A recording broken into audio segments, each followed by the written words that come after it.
നമസ്കാരം. ശ്രീകൃഷ്ണ കഥാമൃതം ഭാഗം 703. ഓം ഗം ഗണപതയേ നമ. ഓം സം സരസ്വതേ സ്വാഹ. ഓം ശ്രീ ഗുരുഭ്യോ നമ. ഓം ശ്രീ രംഗനാഥ ശർമ്മണേ നമ. നാരായണ നാരായണ നാരായണ നാരായണ നാരായണ നാരായണ നാരായണ നാരായണ നാരായണ നാരായണ നാരായണ. ഓം ശ്രീകൃഷ്ണാർപ്പണമസ്തു. ഓം ശ്രീകൃഷ്ണായ പരബ്രഹ്മണേ നമ. ഓം ശ്രീകൃഷ്ണായ പരമാത്മനേ നമ. ഹരേ രാമ രാമ രാമ ഹരേ ഹരേ, ഹരേ കൃഷ്ണ കൃഷ്ണ കൃഷ്ണ ഹരേ ഹരേ. ഓം ശ്രീ രുക്മിണി സത്യഭാമ സമേത ശ്രീ ഗോപാലകൃഷ്ണ സ്വാമിനേ നമ. കഴിഞ്ഞ എപ്പിസോഡിൽ, അതായത് സർഗം 198 ലീലാകാന്ഡത്തിൽ പാഞ്ചാലിയോട് രുക്മിണ്യാദികളുടെ വിവാഹ കഥനം, അതിൽ 19ാമത്തെ അധ്യായമാണ് കഴിഞ്ഞു നിർത്തിയത്. സമന്തകം കണ്ടുപിടിച്ചുടൻ അച്ഛനു നൽകവേ കൊണ്ടേ കൊടുത്താൻ പേടിച്ചൻ അച്ഛൻ എൻ ഭാഗ്യമല്ലയോ. അച്ഛൻ പേടിച്ചിട്ടാണ്, ഭഗവാനെ പേടിച്ചിട്ടാണ് എന്നെ കൊടുത്തത്, പക്ഷെ അത് എൻ്റെ ഭാഗ്യമായിട്ട് മാറിയെന്ന് പറഞ്ഞു. ഇനി ജാമ്പവതി പറയണു, ഞാൻ എങ്ങനെയാണ് കൃഷ്ണനെ, എനിക്ക് എങ്ങനെയാണ് ഭർത്താവായിട്ട് കിട്ടിയത്. 20ാമത്തെ ശ്ലോകം. ചിരിച്ചുടൻ ജാമ്പവതി ചൊല്ലിനാൾ, എത്ര നാളു ഞാൻ കാത്തിരുന്നു ഗുഹയ്ക്കുള്ളിൽ കാന്തൻ ഒന്നെഴുന്നള്ളുവാൻ. ഇവിടെ ഒരു കാര്യം മനസ്സിലാക്കണം. ത്രേതായുഗത്തിൽ ശ്രീരാമന് വിഷ്ണുവിൻ്റെ 2 പരിപൂർണ അവതാരങ്ങളാണ്. ഒന്ന് ശ്രീരാമൻ, അല്ലെങ്കിൽ പിന്നെ ഒന്ന് ശ്രീകൃഷ്ണൻ. അപ്പോൾ ശ്രീരാമന് തൻ്റെ മകളെ കൊടുക്കണം എന്ന് ജാമ്പവാദികൾക്ക് ഒരു താല്പര്യം ഉണ്ടായിരുന്നു. പക്ഷേ അന്ന് ശ്രീരാമൻ ഏകപത്നി വ്രതധാരൻ ആവ കാരണം വേറെ ആളെ സ്വീകരിച്ചില്ല. പക്ഷേ ദൈവിക പരിവേഷമുള്ളവർക്ക് പ്രായമാവില്ല, അതാണ് സത്യം. അപ്പോൾ ദ്വാപരയുഗം കഴിഞ്ഞ്, ദ്വാപരയുഗത്തിലാണ് കൃഷ്ണന് കൊടുക്കണം എന്ന് പറഞ്ഞിട്ട് തൻ്റെ ഗുഹയ്ക്കുള്ളിൽ വൃദ്ധനായ ജാമ്പവാദികൾ ഇവളെ സൂക്ഷിച്ച് വയ്ക്കുമായിരുന്നു. അപ്പോൾ അതിനൊരു സന്ദർഭം വരണ്ടേ. അപ്പോൾ അതാണ് ഈ സമന്തക ഹരണം. പ്രസേനൻ കൊണ്ടുപോയി പ്രസേനനെ ഒരു സിംഹം അടിച്ചു കൊന്നു, സിംഹത്തിനെ ജാമ്പവാൻ അടിച്ചു കൊന്നു എന്നൊക്കെ കഥ. അതുകൊണ്ടാണ് പറഞ്ഞത്, ചിരിച്ചുടൻ ജാമ്പവതി ചൊന്നിലാൾ, എത്ര നാളു ഞാൻ കാത്തിരുന്നു ഗുഹയ്ക്കുള്ളിൽ കാന്തൻ ഒന്നെഴുന്നള്ളുവാൻ. അവിടെ വേറെ അർത്ഥം പറയാം. ഞാൻ എൻ്റെ മനസ്സിൽ ഭഗവാന് തപസ് ചെയ്യാണ്. മനസ്സാകുന്ന ഗുഹയിൽ ഹൃത്തിലുള്ള തേജോപുഞ്ചത്തിനെ ഞാൻ അനുസ്മരിച്ചുകൊണ്ടിരുന്നു. എനിക്ക് യുഗങ്ങൾ പോയത് അറിഞ്ഞില്ല. അങ്ങനെയും പറയാം. മനസ്സിലായില്ലേ? 27 നാൾ യുദ്ധം ചെയ്തെൻ അച്ഛൻ തളർന്നു പോയി. വെറുതെയാണോ? എൻ്റെ അച്ഛനായിട്ട് ഭഗവാൻ 27 ദിവസം യുദ്ധം ചെയ്തു. എത്ര ഇടിയ കൊടുത്തേണ്ടത്, എത്ര ഇടിയ കൊണ്ടത്. പിന്നെ ഭഗവാൻ തന്നെ സ്നേഹാദരങ്ങളോടുകൂടി ശ്രീരാമൻ്റെ ഭക്തൻ എന്നുള്ള നിലയ്ക്ക് ശരീരമൊക്കെ ഒന്ന് തലോടിയപ്പോഴാണ് അദ്ദേഹത്തിന് ആരോഗ്യം വീണ്ടും കിട്ടിയതും ഭഗവാന്റെ ഇടിയുടെ മുഴയൊക്കെ പോയതും. പരമശയിലെ 27 നാൾ യുദ്ധം ചെയ്തെന്നച്ഛൻ തളർന്നു പോയി തൻ മഹാപ്രഭുവാം രാമചന്ദ്രൻ താനെന്നറിഞ്ഞുടൻ. ശ്രീകൃഷ്ണൻ ശ്രീരാമൻ തന്നെയാണ് എന്ന് മനസ്സിലായി. അപ്പോൾ തൻ മഹാപ്രഭുവാം രാമചന്ദ്രൻ താനെന്നറിഞ്ഞുടൻ സന്തോഷിച്ചെയ്യാൻ മിന്നും സമന്തകവും എന്നെയും, സമന്തകരത്നത്തിനെയും എന്നെയും കൊടുത്തു എന്നാണ്. അപ്പോൾ അത് അങ്ങനെ കഴിഞ്ഞു. ഇനി 4ാമത്തെ വധു പട്ടമഹിഷിയിൽ പറയണു, കാളിന്തി തൊഴുതും കൊണ്ടു ചൊല്ലിനാൾ കളഭാഷിണി, തൃപ്പാദസ്പർശമൂർത്തും കൊണ്ടച്ഛൻ ചൊല്ലിയ മാതിരി. അതായത് ഈ കാളിന്തി നദി കടന്നിട്ട് വേണത്രേ ഭഗവാന് കംസൻ്റെ കാരാഗ്രഹത്തിൽ നിന്ന് നന്ദഗോപുരുടെ ഗ്രാമത്തിലേക്ക് എത്താൻ. അപ്പോൾ കാളിന്തി വഴിമാറിക്കൊടുത്തു.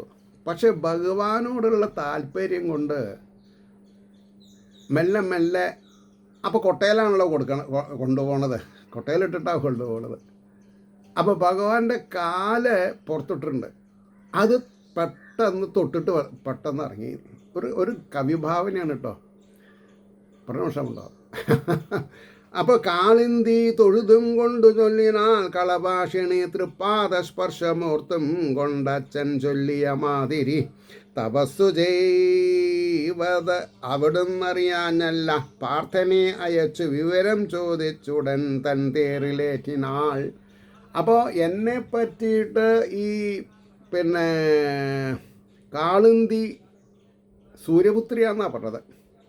തപസ് ചെയ്യാം, എനിക്ക് കൃഷ്ണൻ എന്താ പറയുക ഭർത്താവായി തീരണം പറഞ്ഞിട്ട്. അങ്ങനെ ഇരിക്കുമ്പോൾ ഭഗവാൻ ഈ ഇന്ദ്രപ്രസ്ഥത്തിലേക്ക് വന്നിട്ടുണ്ടായിരുന്നു. അവിടെ വെച്ച് ഇവർ ഈവനിങ് വാക്കിന് പോയി, ആരെ പാർത്ഥനായിട്ട്. അപ്പോൾ ഉണ്ട് ഒരു സുന്ദരിമണി അവിടെ തപസ് ചെയ്തുകൊണ്ടിരിക്കുക. കൃഷ്ണൻ പറഞ്ഞു താഴ്ന്നു പോയി ചോദിക്കൂ എന്താ സംഗതി എന്നുള്ളത്. അപ്പോൾ അവൾ പറഞ്ഞു ഞാൻ കൃഷ്ണനെ തപസ് ചെയ്തിരിക്കുകയാണ് പറഞ്ഞു. അപ്പോൾ ഇദ്ദേഹം ദൂത് വന്നു പറഞ്ഞു ഇവിടെ. ഇദ്ദേഹം പോയി പേരിലേറ്റ് പിറ്റേ ദിവസം അറേഞ്ചർ മാരേജ് ചെയ്തു എന്നാണ് പറഞ്ഞത്. കാളിന്തി തൊഴുതും കൊണ്ടു ചൊല്ലിനാൾ കളഭാഷിണി തൃപ്പാദസ്പർശമൂർത്തും കൊണ്ട് അച്ഛൻ ചൊല്ലിയ മാതിരി തപസ്സു ചെയ്വതു അവിടുന്നറിയാഞ്ഞല്ല പാർത്ഥനെ അയച്ചു വിവരം ചോദിച്ചുടൻ തൻ തേറിലേറ്റിനാൾ. ഇനി അടുത്തത് മിത്രവിന്ദ വിദർഭേന്ദ്രപുത്രിയെ ചൂണ്ടിയോതിനാൾ. അതായത് മിത്രവിന്ദ വിദർഭേന്ദ്രപുത്രി പാഞ്ചാലിയെ ചൂണ്ടി പറഞ്ഞു, ഞാൻ 5ാമത്തെ ആളാണ്. ജ്യേഷ്ഠത്തിയെ പോലെ തന്നെ മറ്റൊരാൾക്കെന്നെ നിർദ്ദയം. അപ്പോൾ എൻ്റെ വീട്ടുകാരും ജ്യേഷ്ഠത്തിയെ പോലെ തന്നെ മറ്റൊരാൾക്കെന്നെ നിർദ്ദയം. ജ്യേഷ്ഠന്മാരെത്രയാണെന്നു പണിപ്പെട്ടതു നൽകുവാൻ പഠിക്കും കാലമാം തീർത്ഥക്കരയിൽ കൊണ്ടൽ വർണ്ണനെ കണ്ടു ഞാനൊരു നാളുള്ളിൽ ആ രൂപം മിന്നി നിൽക്കയാം. കൈകൊണ്ടാൻ എന്നെ എന്നാഥൻ മടങ്ങിപ്പോയി കൗരവൻ. ജ്യേഷ്ഠത്തിയെ പോലെ തന്നെ മറ്റൊരാൾക്കെന്നെ നിർദ്ദയം, അതായത് രുക്മിണിയെ പോലെ നിർത്താം. ജ്യേഷ്ഠന്മാരെത്രയാണെന്നു പണിപ്പെട്ടതു നൽകുവാൻ പഠിക്കും കാലമാം തീർത്ഥക്കരയിൽ കൊണ്ടൽ, അതായത് നദിക്കരയിൽ തീർത്ഥക്കരയിൽ കൊണ്ടൽ വർണ്ണനെ കണ്ടു ഞാനൊരു നാളുള്ളിൽ ആ രൂപം മിന്നി നിൽക്കയാം. കൈകൊണ്ടാനെന്നെ എൻ നാഥൻ മടങ്ങിപ്പോയി കൗരവൻ. കൗരവന് കൊടുക്കണം എന്നാണ് താല്പര്യം ഉണ്ടായിരുന്നത്, നിവർത്തില്ല. ഇനി സത്യ പറഞ്ഞൊരു സ്ത്രീയുണ്ട്, 6ാമത്തത്. അവർ പറയണു അവൾക്ക് കുറച്ച് 2, 3, 4, 5 1, 2, 3, 4, 5 5 ശ്ലോകം ഉണ്ട്, നോക്കാം. സത്യ ഓതിയിടിനാൾ മിന്നും പതക്കം നേരെ വെച്ചുടൻ. ഈ സ്ത്രീകളുടെ ചില ചാപല്യമൊക്കെ ഉണ്ട്. എത്രയായാലും അവർക്ക് ആ ഒരു സാറ്റിസ്ഫാക്ഷൻ വരില്ല. എങ്ങനെ ആയാലാണ് പെർഫെക്റ്റ് ആവുക, അതിങ്ങനെ ആലോചിച്ച് പെർഫെക്റ്റ് ആവില്ല. അങ്ങനെയുണ്ട്. അപ്പോൾ എങ്ങനെയായാലും തൻ്റെ പതക്കം സാരുടെ മുമ്പിലൊക്കെ ഇങ്ങനെ ഇട്ടിട്ട് അതാണ് സത്യയോതിയിടിനാൾ മിന്നും പതക്കം നേരെ വെച്ചുടൻ ജരാസന്ധനെയും മറ്റും മടക്കാൻ അച്ഛൻ ആവിധം. അപ്പോൾ ജരാസന്ധനെ പോലെ കുറേ ആൾക്കാരെ ഇനി മടക്കി അയക്കാൻ വേണ്ടി എൻ്റെ അച്ഛൻ ഒരു തീരുമാനം എടുത്തു. എന്താ? ജരാസന്ധനെയും മറ്റും മടക്കാൻ അച്ഛൻ ആവിധം ഉപായം ഗൂഢമായി ചിന്തിച്ചുറപ്പിച്ചു മഹാമതി. എന്താ അത്? അടുക്കാനാർക്കും ആവാത്ത കൂറ്റൻ കാളകളേഴിനെ, ഒരു 7 കൂറ്റൻ കാളകളെ കാട്ടിൻകുട്ടികളെ പോലെ ചെന്ന് കെട്ടി ഞൊടിക്കകം. ഒരേ സമയത്ത് ഈ 7 കാളകളെയും ആര് കെട്ടണു? അവർക്ക് ഞാൻ എൻ്റെ മകളെ വിവാഹം ചെയ്ത് കൊടുക്കാമെന്നാണ് പറഞ്ഞത്. അപ്പോൾ ഭഗവാൻ എന്ത് ചെയ്തു? ഒരേ സമയത്ത് 7 രൂപം ധരിച്ച് 7 കാളകളെയും കെട്ടി കൈ കൊടുത്തു തന്നെ. അടുക്കാനാവാത്ത കൂറ്റൻ കാളകൾ 7 ആട്ടിൻകുട്ടികളെ പോലെ ചെന്നു കെട്ടി ഞൊടിക്കകം.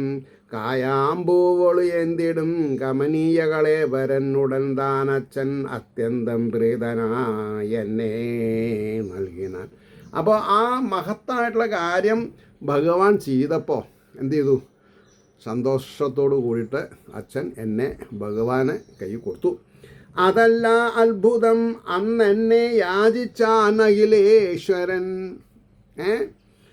കുറച്ച് തൻപോരിമൊക്കെ പറയേ. അതല്ല അത്ഭുതം അന്നെന്നെ യാചിച്ചാൻ അഖിലേശ്വരൻ, നിങ്ങൾക്കും മാനമേകിടാനെന്നാം ചൊല്ലി അച്യുതൻ.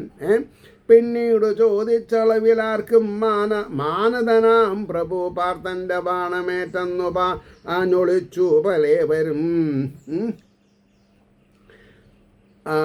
അതല്ല അത്ഭുതം അന്നെന്നെ യാചിച്ചാൻ അഖിലേശ്വരൻ, നിങ്ങൾക്കും മാനമേകിടാനെന്നാം ചൊല്ലിയത് അച്യുതൻ. പിന്നീട് ചോദിച്ചളവിലാർക്കും മാനതനാം പ്രഭു പാർത്തൻ്റെ ബാണമേറ്റും പാഞ്ഞൊളിച്ചു പലവരും. അതായത് ഒരു യുദ്ധസന്നാഹം തന്നെ ഉണ്ടായി അവിടെ. ചിലവർ കൃഷ്ണനെ പ്രതിരോധിച്ചു. അപ്പോൾ കൂടെ അർജുനുണ്ട്. അതാണ് പാർത്ഥൻ്റെ ബാണമേറ്റെന്നു പാഞ്ഞൊളിച്ചു പലേവരും. ഇനി ഏഴാമത്തത് ഭദ്ര ചൊല്ലിയിടിനാൾ മന്ദമാം മറ്റൊന്നും പരീക്ഷയോ യുദ്ധമോ വേണ്ടി വന്നില്ല. എൻ്റെ കാര്യത്തിൽ ഈ പറഞ്ഞ പോലെ പന്തയും കാര്യങ്ങളൊന്നും ഉണ്ടായിരുന്നില്ല. യുദ്ധമോ വേണ്ടി വന്നില്ല. എന്നച്ഛൻ ഞാൻ ഓർത്തമാതിരി, എനിക്ക് താല്പര്യമുണ്ട് ഭഗവാൻ തന്നെ ഭർത്താവണം എന്നുള്ളത്. ആ ഇംഗിതം മനസ്സിലാക്കിയിട്ട് ഭഗവാൻ എന്ത് ചെയ്തു? അമ്മാവൻ്റെ മകൻ എന്നെ നൽകിനാൻ വിധിപൂർവകം. അമ്മാമൻ്റെ മകൻ എന്നെ നൽകിനാൻ, എൻ്റെ അമ്മാവൻ്റെ മകനാണ് അദ്ദേഹം. അപ്പോൾ അമ്മാമൻ്റെ മകൻ എന്നെ നൽകിനാൾ വിധിപൂർവകം. പാഞ്ചാലിയോതിനാൽ മാദ്രാത്മജയോടമ്പോടിങ്ങനെ ഏഴാളും ഇവരൊട്ടേറെ ചുരുക്കി ചൊൽക, കാരണം ഒട്ടൊന്നു വിസ്തരിച്ചും കൊണ്ടുര ചെയ്യണമൊക്കെയും. അപ്പോൾ ഈ ഏഴാൾക്കാരും കുറച്ച് ചുരുക്കിയിട്ടാണ് പറഞ്ഞത്. ഇനി അവസാനത്തെ ആളല്ലേ, അതൊന്ന് വിസ്തരിച്ച് പറയണമെന്ന് പറഞ്ഞു എട്ടാമത്തെ ആളോട്. മന്ദസ്മിതം എന്ന് ഓതി മറിമാൻ മിഴി ലക്ഷ്മണ എന്നാണ് അവരുടെ പേര്. വാർകൊണ്ടൽ വർണ്ണൻ വരദൻ വസുദേവന്റെ പുത്രനായ മധുരാമണ്ഡലത്തിങ്കൽ അമ്പാർന്നവതരിച്ചതും ഗോകുലത്തിങ്കലൊട്ടേറെ വിളയാടി വളർന്നതും വീണ്ടും മധുരയിൽ ചെന്നു മല്ലന്മാരെ വധിച്ചതും കംസനെ കൊന്നതും പിന്നീട് അവന്തിയിൽ മഹാപ്രഭു ചെന്നതും മറ്റും അലിവാർന്നെഴുന്നള്ളിയിടയ്ക്കിടെ ദേവർഷി അരുളി ചെയ്തു അച്ഛനോടവയൊക്കെയും. അത് പേരെക്കുറെ നമ്മുടെ എന്താ പറയുക, രുക്മിണി ദേവി എങ്ങനെയാണ് ഭഗവാൻ തൻ്റെ അച്ഛൻ്റെ അരമനയിൽ വന്നു പോയിക്കൊണ്ടിരിക്കുന്ന നാരദർ ഭഗവാനെ പറ്റി പറഞ്ഞിട്ടുള്ള കാര്യങ്ങളൊക്കെ കൊച്ചുനാൾ മുതൽക്ക് കേട്ടിട്ടാണ് താല്പര്യം തോന്നിയത്. ഇവിടെയും അതേപോലെ തന്നെ ഉണ്ടായത്. ചെന്നതും മറ്റും മലിവാർന്നെഴുന്നള്ളിയിടയ്ക്കിടെ ദേവർഷി അരുളി ചെയ്യും അച്ഛനോടവയൊക്കെയും. അരികിൽ തങ്ങി നിന്ന് എല്ലാം കേട്ടു മുകുന്ദനിൽ ഉള്ളം ലയിപ്പതെന്നച്ഛൻ അറിഞ്ഞു മഹിതാശൻ. എൻ്റെ മനസ്സ് കൃഷ്ണനിൽ പതിഞ്ഞുണ്ണു എന്നുള്ളത് എൻ്റെ അച്ഛൻ മനസ്സിലാക്കി. ബൃഹത്സേനാഖ്യാൻ അമ്പാർന്നൊരുപായം ചെയ്തു കേൾക്കുവിൻ. അപ്പോൾ ബൃഹത്സേനാഖ്യൻ, അപ്പോൾ എന്നാലൊരു കാര്യം ചെയ്യാം, ആരും എൻ്റെ എക്സെപ്റ്റ് കൃഷ്ണനെ ആരും കല്യാണം കഴിക്കാൻ പാടില്ല. അതുകൊണ്ടൊരു പന്തയം വയ്ക്കാമെന്നായി. അരവിന്ദേക്ഷണൻ അല്ലാതാർക്കും ആവാത്ത മാതിരി. ഭഗവാൻ സാധിക്കുമല്ലോ. അതെന്തായിരുന്നു? നിൻ വിവാഹത്തിനന്നുണ്ടായതേപോലെ ഒരു ലക്ഷ്യമാം. അതായത് പാഞ്ചാലി, അർജുനൻ, മറ്റുള്ള വലിയ എന്താണെന്നാ പറയുക, വില്ലന്മാരൊക്കെ അല്ലെങ്കിൽ നായകന്മാരൊക്കെ, വില്ലാളി വീരന്മാരൊക്കെ തോറ്റുമല്ലോ. അപ്പോൾ ആകാശത്തിൽ ഒരു തൂണിൽ ഒരു കിളി ഇങ്ങനെ വട്ടം ചുറ്റി. അപ്പോൾ ആ കിളിയുടെ കഴുത്ത് അറക്കണം. അത് എങ്ങോട്ട് നോക്കിയിട്ട്? ജലത്തിൽ കിളിയുടെ നിഴൽ നോക്കിയിട്ട് മേപ്പെട്ട അസ്ത്രം ചെയ്തിട്ട് ഭേദിക്കണം. അപ്പോൾ അത് സാധാരണക്കാർക്ക് സാധിക്കില്ല. അപ്പോൾ അതുപോലെ നിൻ വിവാഹത്തിന് അന്ന് ഉണ്ടായതോ പോലൊരു ലക്ഷ്യമാം ഒട്ടേറെ ചെറുതാം മത്സ്യമെന്നാൽ മേൽപോട്ട് നോക്കുകിൽ. ചെറിയൊരു മത്സ്യമാണ് തോന്നും. ഒട്ടേറെ ചെറുതാം മത്സ്യം എന്നാൽ മേൽപോട്ട് നോക്കികൾ കാണില്ല, ചോട്ടിൽ വെള്ളത്തിൽ നോക്കേണം അത് കാണുവാൻ. ചോട്ടിലെ നടൽ കാണും, അതിൻ്റെ കണ്ണാണ് കളയേണ്ടത് അമ്പ ചെയ്തിട്ട്. പേർ കേട്ട വില്ലാളികളാം എത്രയോ പേരറിഞ്ഞുടൻ അണഞ്ഞു തൂച്ചു നാണിച്ചു പെണ്ണിന്താനുള്ള മത്രയും ഊനീടുവോർക്ക് ലക്ഷ്യത്തിലെത്തുവാൻ പണിയല്ലയോ.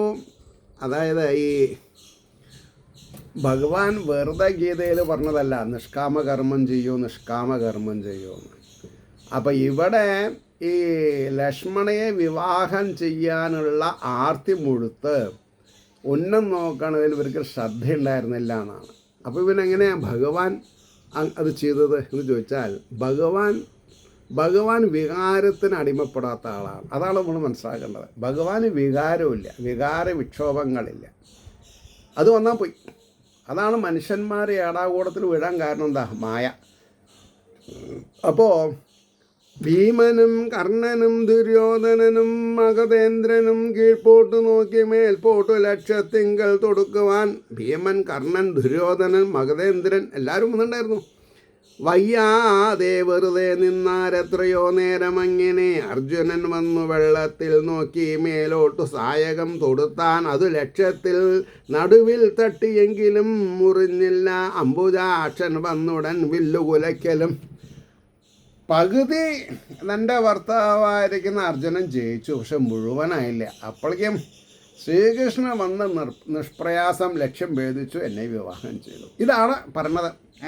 വെള്ളത്തിൽ നോക്കലും തൃക്കൈ കൊണ്ടു ബാണം തൊടുക്കലും ലക്ഷ്യം മുറിഞ്ഞു മുമ്പാകെ വീഴലും കാൽ ഞൊടിക്കകം. ഇങ്ങനെ ശബ്ദം ഉണ്ടാക്കുന്നതിൻ്റെ കാൽ ഭാഗത്തിൻ്റെ സമയത്തിൽ കൃഷ്ണൻ കാര്യം സാധിച്ചു എന്നാണ് പറഞ്ഞത്. വെള്ളത്തിൽ നോക്കലും തൃക്കൈ കൊണ്ടു ബാണം തൊടുക്കലും ലക്ഷ്യം മുറിഞ്ഞും മുമ്പാകെ വീഴലും കാൽ ഞൊടിക്കകം കഴിഞ്ഞു വിസ്മയം പൂണ്ട് അന്ന് ആർത്തുപോയി സമസ്തരും. ലക്ഷ്യം വീടുന്നതായി കാൺകെ നിന്നോടോതുന്നതാം സഖി. ഒരു സഖി നിന്നോട് വന്ന് പറഞ്ഞില്ലേ കൃഷ്ണൻ. അവൾ പറയാ, പിന്നെ പാഞ്ചാലിയോട് പറയാം, എൻ്റെ ഒരു സഖി വന്ന് പറഞ്ഞു ഇങ്ങനെ കൃഷ്ണൻ കാര്യം സാധിച്ചു എന്നുള്ളത്. എനിക്കുണ്ടായൊരാനന്ദം ഇത്രയൊന്നോതുവാൻ പണി. എൻ്റെ ഒരു സൗകുമാര്യത്തിന്, എൻ്റെ മനസ്സിലുണ്ടായ വികാര വിക്ഷോഭങ്ങൾ നന്നായിട്ട്, ഞാൻ അങ്ങനെ പറയാം, നെഗറ്റീവ് എനർജി അല്ല പോസിറ്റീവ് എനർജി, എത്രയാണെന്ന് എനിക്ക് പറയാൻ പറ്റില്ല. അത്ര എനിക്കുണ്ടായൊരാനന്ദം ഇത്രയും നോതുവാൻ പണി. പുത്തൻ കസവണിപ്പൂവും പട്ടണിഞ്ഞൊട്ടേറെ ഭംഗിയിൽ കൂന്തളിൽ മുല്ലപ്പൂമാലയും ചൂടി അങ്ങനെ മുത്തുമാലകളും മിന്നിത്തിളങ്ങും പൊൻപതക്കവും. അതായത് സർവ ആഡംബര പ്രൗഢിയോട് കൂടിയിട്ട്, ആഡംബരത്തോടു കൂടി വാർക്കുന്തളത്തിൽ മുല്ലപ്പൂമാലയും ചൂടി അങ്ങനെ മുത്തുമാലകളും മിന്നി തിളങ്ങും പൊൻപതക്കവും ശരിപ്പെടുത്തി ഒട്ടു ലജ്ജയും മന്ദഹാസവും സ്ഫുരിക്കുന്ന മുഖത്തോടും സ്വയംവര സദസ്സിൽ ഞാൻ മിന്നുന്ന പൊൻപാദസരം കിലുങ്ങവേ ഇറങ്ങിനേൻ. ഇമവെട്ടാതെ ഭൂപന്മാരെന്നെ താൻ നോക്കി നിൽക്കയാം. ആരാണ്? കൃഷ്ണനാണോ ഈ പണി പെട്ടിച്ചത്? അമ്പാമ്പോ തർക്കടില്ലല്ലോ എന്ന് ആൾക്കാർ പറയാൻ തുടങ്ങി. കുനുകൂന്തളം മൊട്ടൊന്നു മാടി ഞാൻ മെല്ലെ നോക്കവേ. കുനുകുന്തളം, ഇപ്പോൾ തലയ്ക്ക് നെറ്റിയിൽ വീണ് കിടക്കുന്ന നനുനനുത്ത മുടികൾ സ്പ്രിങ് പോലെ. കുനുകുന്തളം മൊട്ടൊന്നു മാടി ഞാൻ മെല്ലെ നോക്കവേ കണ്ടേൻ കൊണ്ടൽ നേർവർണ്ണൻ കമനീയ മൃദുസ്മിതൻ സ്വർണസിംഹാസനത്തിങ്കൽ ഇരുന്നു വിലസുന്നതായി. കുളിർത്തു ഹൃദയം കയ്യിലെടുത്ത മണിമാലയോ മിന്നിത്തിളങ്ങി മറ്റെല്ലാം മറന്നാം മറന്ന് ആ മാല്യമാം വിധം നാഥൻ്റെ തൃക്കഴുത്തിങ്കൽ അണിയിച്ചേൻ നൃപാത്മജേ. ഞാൻ ഇങ്ങനെയൊക്കെ ചെയ്തു എന്ന് അദ്ദേഹം പറഞ്ഞു. സദസ്യരാം മിക്കവരും ഹസ്തഘോഷം മുഴുക്കവേ, പല ആൾക്കാരും കൈയടിച്ച് പ്രോത്സാഹിപ്പിച്ചു. സദസ്യരാം മിക്കവരും ഹസ്തഘോഷം മുഴുക്കവേ, ഒന്നാന്തരം തങ്കനാഗസ്വരക്കാരമ്പൊടുതാൻ തുടങ്ങി തകിലും മെല്ലെ മുഴങ്ങി മണിവേദിയിൽ. എന്നാൽ അതല്ല രസന്മാർ രസം അന്ന് അസൂയാഗലുക്കൾ കാമികൾ, ലക്ഷ്യം തൊടാനും ആവാത്ത നൃപാലകർക്ക് പലേവരും തുനിഞ്ഞു കംസാന്തകനോട് എതിർപ്പാനാണ് മെന്നിയെ. ആർക്കും ഭഗവാനോട് യുദ്ധം ചെയ്യാൻ താല്പര്യം വരില്ല. കാരണം എന്താ? പണി പാളും അതിനെ. അപ്പോൾ ദുഷ്കാമത്തിനു കണ്ണില്ലെന്നുരച്ചെയ്വതു വാസ്തവം. അതാണ് ശ്രദ്ധിക്കേണ്ടത്. അപ്പം സദസ്യരാം മിക്കവരും ഹസ്തഘോഷം മുഴുക്കവേ, ഒന്നാന്തരം തങ്കനാഗസ്വരക്കാരമ്പോട് അമ്പോട് സ്വരക്കാരമ്പോടു തൂവാൻ തുടങ്ങി. അതായത് നാഗസ്വരം തുടങ്ങി. തകിലും മെല്ലെ മുഴങ്ങി മണിവേദിയിൽ. എന്നല്ലാതല്ല രസം അന്ന അസൂയാലുക്കൾ കാമികൾ, ലക്ഷ്യം തൊടാനും ആവാത്ത നൃപാലകർ പോലെ വരും തുനിഞ്ഞു കംസാന്തകനോട് എതിർപ്പാൻ നാണമെന്നിയെ. കംസാന്തകനായിരിക്കുന്ന ശ്രീകൃഷ്ണനോട് യുദ്ധം ചെയ്യാൻ വേണ്ടി ഈ ലക്ഷ്മണയുടെ കാര്യത്തിൽ ദുഷ്കാമത്തിനു കണ്ണില്ലെന്നുര ചെയ്വതു വാസ്തവം. സത്യമായിട്ടുള്ള ഒരു സ്റ്റേറ്റ്മെൻ്റ്. ദുഷ്കാമത്തിനു കണ്ണില്ലെന്നുര ചെയ്വതു വാസ്തവം. എന്നെ തേരിൽ കരയേറ്റി ഈ കണ്ടവരെ ക്ഷണം അച്യുതൻ ഓടിച്ചു നായ്ക്കളെ സിംഹം പോലെ കൗതൂഹലത്തോടും. അവിടുത്തെ ഒരു ഷോ ഉണ്ടായി. അതായത് ദ്വാരകാവാസികളുടെ ഈ ലക്ഷ്മണയുടെ ആൾക്കാർ ഈ അത്യപൂർവമായി സംഭവിക്കുന്ന ഈ പാടവം കണ്ട് ശ്രീകൃഷ്ണനെ അപ്രീഷിയേറ്റ് ചെയ്തു. അതാ പറഞ്ഞത്. അപ്പോൾ ലക്ഷ്യം തൊടാനുമാവാത്തേ നൃപാലർക്ക് പലവർക്കും തുനിഞ്ഞു കംസാന്തകനോട് എതിർപ്പാൻ നാണമെന്നിയേ. ദുഷ്കാമത്തിനു കണ്ണില്ലെന്നുര ചെയ്വതു വാസ്തവം. ദുഷിച്ച കാമത്തിന് ലക്ഷ്യം തൊടുവാനാവാത്ത നൃപാലകർ പലവരും തുനിഞ്ഞു കംസാന്തകനോട് എതിർപ്പാൻ നാണമെന്നിയേ. ദുഷ്കാമത്തിനു കണ്ണില്ലെന്നുര ചെയ്വതു വാസ്തവം. എന്നെ തേരിൽ കരേറ്റിക്കൊണ്ട് അവരെ ക്ഷണം അച്യുതൻ ഓടിച്ചു നായ്ക്കളെ സിംഹം പോലെ കൗതൂഹലത്തോടും. എങ്ങും കേട്ട് വിധാനിച്ചു വിളങ്ങും ദ്വാരകാപുരം പോകിനാൻ വാദ്യഘോഷാനി മേളത്തോടും മഹാപ്രഭു. പുത്തൻ പൂമ്പട്ടു വസ്ത്രങ്ങൾ പൊൻപാത്രങ്ങൾ പലതരം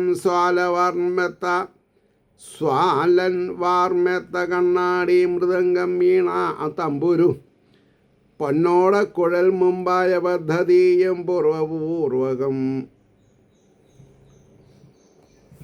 നൽകിനാൻ അച്ഛൻ അമ്പാർന്നു കൈക്കൊണ്ടാണ് അഖിലേശ്വരൻ. കുറച്ച് സ്ലീപ്പ് ചെയ്യുക എൻ്റെ ഇടയ്ക്ക്, സാരമില്ല, ഞാൻ നിർത്താൻ പോവുക. 24 മിനിറ്റായി, 25 മിനിറ്റായ കുറച്ചുകൂടി സമ്മാനം. പൊന്നോടക്കുഴൽ മുമ്പായ പലതും ഭക്തിപൂർവകം നൽകിനാൻ അച്ഛൻ അമ്പാർന്നു കൈകൊണ്ടാണ് അഖിലേശ്വരൻ. ഈ വണ്ണം ആണ് അന്നുണ്ടായ വിവാഹചരിതം. സഖി ഓർക്കീലിൽ ഞങ്ങളെല്ലാവരും മഹാത്മാമൻ്റെ ദാസികൾ. 16,000 രാജപുത്രിമാരും ഒരേ വിധം ചൊല്ലിനാരമ്പോടി വണ്ണം തൊഴുതും കൊണ്ടുമെല്ലവേ. ഭൗമന്റെ ജയിലിൽ പെട്ടുമാഴും ഞങ്ങളെയും പ്രഭു വിവാഹം ചെയ്തു നരകമുക്തി നൽകി നൃപാത്മജേ. സർവേശ്വരൻ്റെ കാരുണ്യം എന്നല്ലാതെന്തുണ്ടോ ചൊല്ലിടാൻ? അല്ലെങ്കിൽ ഈശ്വരഗതിയെങ്കൽ അല്ലെങ്കിൽ അഗതികൾക്കെന്നും മറ്റുള്ളൊരാശ്രയം. ആ സർഗം 2 ശ്ലോകം കൂടി കഴിഞ്ഞാൽ കഴിയും, അവിടെ നിർത്താം. പരിപൂർണൻ്റെ തൃക്കൈയിൽ നിന്നു ഞങ്ങൾ ഒരിക്കലും സ്വർഗമെന്നല്ല കൈവല്യം പോലും ആശിച്ചിടാ സഹി. ഈ 8 കൂട്ടും ഒരു കൂടി നിർദ്ദേശം ഉള്ളത്. ഞങ്ങളൊരു തീരുമാനത്തിലെത്തിയിട്ടുണ്ട്. ഭഗവാന്റെ അടുത്ത് ഞങ്ങളൊന്നും ചോദിച്ചു വാങ്ങി. പരിപൂർണൻ്റെ തൃക്കൈയിൽ നിന്നു ഞങ്ങൾ ഒരിക്കലും സ്വർഗമെന്നല്ല കൈവല്യം പോലും ആശിച്ചിടാ സഹി. പൈമേച്ചു വൃന്ദാവടിയിൽ കളിച്ചു നാഥൻ്റെ തൃക്കാൽ പൊടി ഏൽപ്പതിനാം കൊതുപ്പതി ഞങ്ങൾ പൊളിന്തി മാർഗം. ഏതൊന്നു താനോർപ്പതു ഗോപിമാർക്ക് സദാസമയത്തും ശ്രീഹരിയുടെ തിരുവാതപത്മങ്ങളെ പറ്റിയിട്ട് മാത്രമേ ആലോചനയുള്ളൂ. പൈമേച്ചു വൃന്ദാവനടവിയിൽ കളിച്ച നാഥൻ്റെ തൃക്കാൽ പൊഴിയേൽപ്പതിനും കൊതിപ്പത് ഈ ഞങ്ങൾ പുളിന്തിമാർ പോൽ അതൊന്നു താനോർപ്പതു ഗോപിമാരും. ഇതി ശ്രീകൃഷ്ണകഥാമൃതേ കലികൽമഷനാശനേ ലീലാകാണ്ഡേ 8-നവത്യാധികശതതമഃ സർഗഃ. സർവത്ര ഗോവിന്ദനാമസങ്കീർത്തനം. ഗോവിന്ദ ഗോവിന്ദ. അപ്പോൾ അടുത്ത എപ്പിസോഡ് 704.